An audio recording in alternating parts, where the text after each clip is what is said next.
মই ষড়যন্ত্ৰৰ বলি হৈছো। তেওঁলোকে কান্দি কান্দি কিয় বিজেপিলৈ আহিব লগা হ'ল পাহৰিছে নেকি? তেওঁলোকে কি অৱস্থাত আমাৰ দলটোলৈ আহিছিল পাহৰিছে নেকি? ৰাইজে পাহৰা নাই, কান্দি কান্দি কিয় বিজেপিত আহিব লগা হ'ল। এওঁলোকো এদিন নিপাত হ'ব, সেই দিনটোলৈ মই অপেক্ষা কৰিম। ময়ো নকৰোঁ প্ৰতিবাদ, মই অপেক্ষা কৰিছোঁ নিয়তিৰ হাতলৈ। আগৰবোৰ যেনেদৰে নিপাত হৈছে, নিশেষ হৈ গৈছে, কেনেদৰে আজি মোৰ ওপৰত প্ৰতিশোধ লোৱাবিলাক নিশেষ হৈছে তালৈ অপেক্ষা কৰিম। কোনোবাই গণতন্ত্ৰ ধ্বংস কৰিব বিচাৰিছে, কিন্তু তেওঁৱে এদিন ধ্বংস হ'ব। আৰু বিজেপিও তেনেকৈ আছে, কিন্তু কাৰোবাৰ হাতত কৰি আজি কোনোবাই গণতন্ত্ৰ ধ্বংস কৰিব বিচাৰিছে, কিন্তু তেওঁৱে এদিন ধ্বংস হ'ব। কোনোবাই আমাৰ ইয়াত অনীতিবিলাক আনিব বিচাৰিছে, তেওঁৱে এদিন শেষ হ'ব। চমু চাপি আহিছে লোকসভা নিৰ্বাচনৰ দিন। ইতিমধ্যে অসম প্ৰদেশ বিজেপিয়ে চূড়ান্ত কৰিছে প্ৰাৰ্থীৰ তালিকা। সেই সময়তে টিকটৰ পৰা বঞ্চিত হৈ দলৰ নেতৃত্বৰ বিৰুদ্ধে গৰজি উঠিছে নলবাৰীৰ প্ৰাক্তন বিধায়ক অশোক শৰ্মা। কোনোবাই আমাৰ ইয়াত অনীতিবিলাক আনিব বিচাৰিছে, তেওঁৱে এদিন শেষ হ'ব।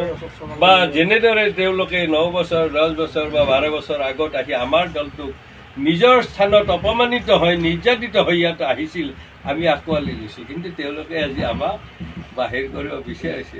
তাৰ এটা প্ৰক্ৰিয়া, এটা ৰাজনীতি ষড়যন্ত্ৰ। আপুনি কৈছে ৰাজনৈতিক ষড়যন্ত্ৰ বলি হৈছে। আপুনি দল এৰাৰ কিবা চিন্তা চৰ্চা কৰিছে? কিয় দল এৰিম? এই দলটো আমি কৰিছোঁ, তেওঁলোকে দল কৰা নাই। তো কোনোবাই 9 বছৰ আগত আহিছে, কোনোবাই 12 বছৰ আগত আহিছে। তেওঁলোকে ইয়াৰ অন্তৰালত কি আমাৰ কষ্ট আছে টেক আছে বুজি নাপায়। আজি মোৰ বন্ধু শুক্লেশ্বৰ মেধিৰ হত্যা হৈছিল, আলফাই কৰিছিল 2005 চনত। কিন্তু সেই আলফাৰ লগত যি হত্যাকাৰী, মোৰ ভাতৃ হত্যাকাৰীৰ লগত এওঁলোকে ক্ষমতা ৰখাৰ কাৰণে মিত্ৰতা কৰিছে। আমি কিন্তু বিৰোধিতা কৰিছিলোঁ হীৰাহৰণীয় সেই সময়তো, আজিও। কিন্তু তেওঁলোকে চৰকাৰখন চলাই থকাৰ কাৰণে, গাদী ৰক্ষাৰ কাৰণে ভাতৃ হত্যাকাৰীৰ লগত মিত্ৰতা কৰিছে। গতিকে আমি আৰু কিয় এইবিলাক কথা কৈ থ'ব লাগিব? এইবিলাক কথা কোৱা মানে আমাক আৱেগিক কৰি তোলা। মই এতিয়া স্থিত প্ৰজ্ঞৰ ফালে যোৱাৰ প্ৰস্তুতি চলাই আছোঁ। গতিকে এই কাৰোবাৰ হত্যাৰ ষড়যন্ত্ৰৰ বলি হ'ম বুলি ভাবিয়েই ৰাইজৰ ওচৰত মানে জবাবদিহি নোহোৱাকৈ নাথাকিম। কাৰণ ময়ো বিধায়ক হিচাপে 5 বছৰ আছিলোঁ। তেতিয়াতো মইতো কাৰোবাক কোনো এখন সমিতিৰ পৰা বহিষ্কাৰ কৰা নাছিলোঁ, বাহিৰ কৰা নাছিলোঁ। আপোনালোকেতো জানে হৰি মন্দিৰৰ পৰা কেনেদৰে মোক অপমানিত কৰি বাহিৰ কৰিলে। নলবাৰীৰ কোনো এজনেতো প্ৰতিবাদ কৰা নাছিল। মই সেইকাৰণে নিশ্চিত হৈ আছোঁ। আজি সমাজ ব্যৱস্থাই তেনেকুৱা, যি কোনোবাই কিবা হেৰুৱাৰ ভয়ত, কোনোবা কিবা পোৱাৰ আশাত যিহেতু বন্দী হৈ আছে, মই অকলে কিয় যুদ্ধ কৰিব লাগে? যাই যদি দেশখন নিপাতে যাওঁ, যদি সকলোৱে তেনেদৰে বিচাৰে।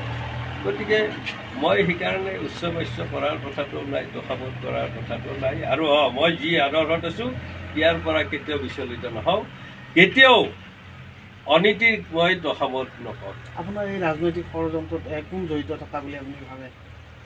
এইটো বৰ হাঁহি উঠা কথা ক'লে। অসমৰ একেবাৰে শিশুটোৱেও ক্লাছ 8-9ত পঢ়া ল'ৰা ছোৱালীও জানে মোক কোনে ষড়যন্ত্ৰ কৰি টিকটৰ পৰা বঞ্চিত কৰিছে। আপুনি যদি নাজানে, এইটো মই দুখ পাইছোঁ। আৰু মোৰ মুখেৰে কিয় এটা কথা ক'ব লাগে? মই কৈছোঁ আপুনিতো গণতন্ত্ৰৰ চতুৰ্থ স্তম্ভৰ এগৰাকী কৰ্মী, মই যেনেদৰে ৰাজনৈতিক এগৰাকী কৰ্মী, আপুনি সংবাদ মাধ্যমৰ এগৰাকী কৰ্মী। ইয়াৰ উত্তৰ আপুনি দিয়াটো প্ৰয়োজন আছিল, কিন্তু মোৰ মুখেৰে উলিয়াব বিচাৰিছে। মই সেইটোত বেয়া পোৱা নাই। আপুনি কুশলে থাকক, আপোনাৰ পৰিয়াল শান্তিৰে থাকক, উন্নতি হওক। কিন্তু মোৰ জীৱনত কেতিয়াও হাৰ নামানো, মই তোষামোদ নকৰোঁ, মই হাৰি নাযাওঁ। 2026 চনত বিধানসভা নিৰ্বাচনত আপুনি আৰু সেই একেই কথা ক'লে। 2021ত ভাল কাম কৰি থকাৰ পিছতো টিকেট নিদিলে। 2024 লোকসভা নিৰ্বাচন, এওঁলোকে জানে যদি বৰপেটা লোকসভা চিটটো বিজেপিত থাকে, মই টিকেট পোৱাটো নিশ্চিত। কাৰণ মোৰ ওপৰত কাৰোবাৰ কুদৃষ্টি আছে। কিন্তু এওঁলোকে ষড়যন্ত্ৰ কৰি চিটটোৱে বেলেগক দি দিলে।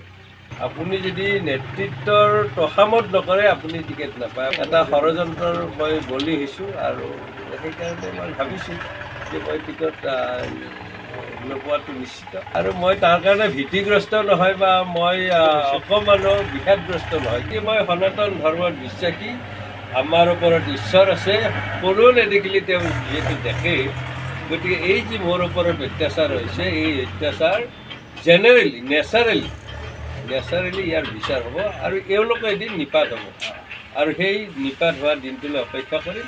কাৰণ এই দলৰ নেতৃত্ব আমিয়ে ল'ব লাগিব। তেওঁলোকৰ আহিব পাৰে আমাৰ দলটো, কিন্তু তেওঁলোকে আদৰ্শ এতিয়াও লোৱা নাই। কাৰণ তেওঁলোকে কি অৱস্থাত আমাৰ দলটোলৈ আহিছিল পাহৰিছে নেকি? ৰাইজে পাহৰা নাই। কান্দি কান্দি কিয় বিজেপিত আহিব লগা হ'ল সেই কথাটো যেতিয়া তেওঁলোকে কান্দি কান্দি কৈছিল, কুকুৰৰ কথা যেতিয়া কৈছিল সেই কথা মানুহে পাহৰা নাই। কিন্তু আজি কেইজন মানুহক সাক্ষাৎকাৰ দিছে আমাৰ নেতৃত্ব।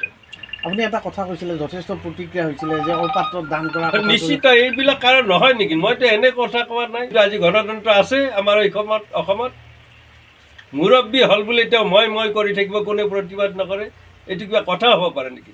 এখন চৰকাৰৰ মুৰব্বী মানে তেওঁ কাৰোবাক এৰেষ্ট কৰিব, কাৰোবাক কিবা আইন নোহোৱা কৰিব, এইবিলাক তেওঁ কৰিব পাৰিলে হয় যদি কিয় বিধানসভাত পাছ কৰিব লাগে, কিয় কেবিনেটত পাছ কৰিব লাগে, কিয় ৰাজ্যপালৰ অনুমোদন ল'ব লাগে যদি তেওঁই কৰিব পৰা হ'লহেঁতেন?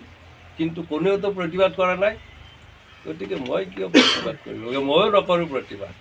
মই অপেক্ষা কৰিছোঁ নিয়তিৰ হাতলৈ। আগৰবোৰ যেনেদৰে নিপাত হৈছে, নিশেষ হৈ গৈছে, কেনেদৰে আজি মোৰ ওপৰত প্ৰতিশোধ লোৱাবিলাক নিশেষ হৈ যায় তালৈ অপেক্ষা কৰিম। মোৰতো খৰখেদা নাই। মই পূৰ্বতেও কৈছোঁ যে মই সাংসদ বা বিধায়ক হোৱাৰ কাৰণে বিজেপি কৰা নাছিলোঁ, এটা আদৰ্শক প্ৰতিষ্ঠা কৰাৰ কাৰণে বিচলিত হৈছিলোঁ। আৰু বিজেপিও তেনেকৈ আছে। কিন্তু কাৰোবাৰ হাতত পৰি আজি কোনোবাই গণতন্ত্ৰ ধ্বংস কৰিব বিচাৰিছে, কিন্তু তেওঁৱেই এদিন ধ্বংস হ'ব। কোনোবাই আমাৰ ইয়াত অনীতিবিলাক আনিব বিচাৰিছে, তেওঁৱেই এদিন শেষ হ'ব। বা যেনেদৰে তেওঁলোকে 9 বছৰ 10 বছৰ বা 12 বছৰ আগত আহি আমাৰ দলটোক নিজৰ স্থানত অপমানিত হৈ নিৰ্যাতিত হৈ ইয়াত আহিছিল, আমি আঁকোৱালি লৈছোঁ। কিন্তু তেওঁলোকে আজি আমাক বাহিৰ কৰিব বিচাৰিছে। তাৰ এটা প্ৰক্ৰিয়া, এটা ৰাজনীতিক ষড়যন্ত্ৰ। আপুনি কৈছে ৰাজনৈতিক ষড়যন্ত্ৰ বুলি হৈছে। আপুনি দল এৰাৰ কিবা চিন্তা চৰ্চা কৰিছে? কিয় দল এৰিম? এই দলটো আমি কৰিছোঁ। তেওঁলোকে দল কৰা নাইতো। কোনোবাই 9 বছৰ আগত আহিছে, কোনোবাই 12 বছৰ আগত আহিছে। তেওঁলোকে ইয়াৰ অন্তৰালত কি আমাৰ কষ্ট আছে টেক আছে বুজি নাপায়। নলবাৰীৰ পৰা চন্দন শৰ্মা, অসম লাইভ 24।